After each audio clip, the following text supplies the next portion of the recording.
Hi friends, అందరికీ ఇటీవల జరిగిన సంఘటన హైదరాబాద్లో కుకట్పల్లిలో జరిగిన సహస్ర అనే మైనర్ యువతి సంఘటన అందరినీ కలిసివేస్తుంది.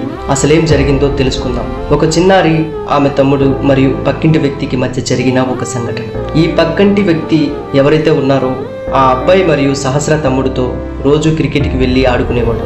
అక్కడ జరిగిన సంఘటన, తనకి సహస్ర తమ్ముడు దగ్గర ఉన్న బ్యాటుని ఇవ్వలేదని అతను వాళ్ళ ఇంటికి వెళ్ళి అక్కడ ఆ బ్యాటును తీసుకుందామని వెళ్ళాడు. అంతలో సహస్ర అడ్డుగా వచ్చిందని తనని తోశాను, ఆ తర్వాత కళ్ళు మూసుకొని విచక్షణ రహితంగా పొడిచాను అని పోలీసు వారి విచారణలో తెలియజేశాడు. చాలా దారుణంగా సహస్రను కత్తిపోటులతో పొడిచాడు.